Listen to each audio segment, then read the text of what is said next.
એ પ્રકારના ખનિજોનું માઇનિંગ થાય છે। કાયદાકીય જોગવાઈઓના કેટલાક સુધારાઓના અભાવના કારણે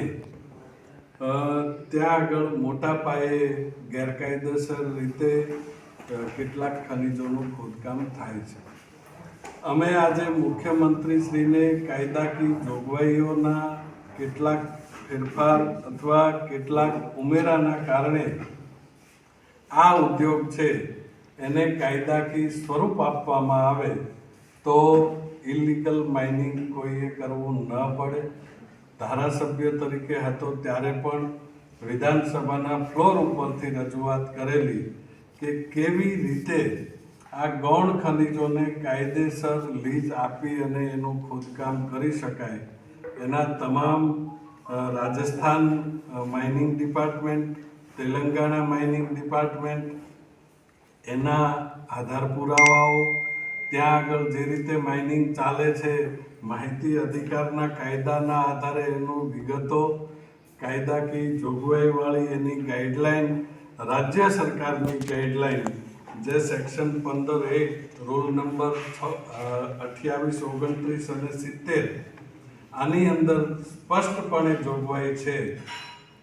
કે આ માઇનર મિનરલ્સના ખોદકામ ઉપર કોઈ જ પ્રકારનો બેન નથી, પરંતુ એની કાયદાકીય કોઈ સ્પષ્ટતા નહીં હોવાના કારણે એને પ્રતિબંધિત ગણવામાં આવે છે। રાજ્ય સરકાર આ રૂલની અંદર કેટલીક સ્પષ્ટતાઓ સાથેની છૂટછાટ આપે તો કાયદેસર રીતે એ કાર્બોસેલ, ફાયર ક્લે જેવા ગૌણ ખનિજોનું ખોદકામ કરી શકે છે અને એના કારણે જે અકસ્માતો થાય છે અથવા ગેરકાયદેસર રીતે એમણે ખોદાણ કરવું પડે છે એ તમામ પ્રવૃત્તિઓ અટકે અને મોટા પાયે એની અંદર જે ભ્રષ્ટાચાર થાય છે એ ભ્રષ્ટાચાર અટકે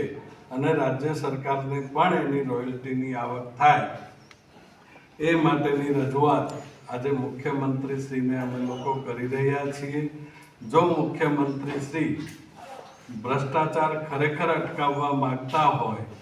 તો આ કાર્બોસેલ અને સિલિકા સેન્ડ અને ફાયર ક્લેને કાયદાકીય સ્વરૂપ આપી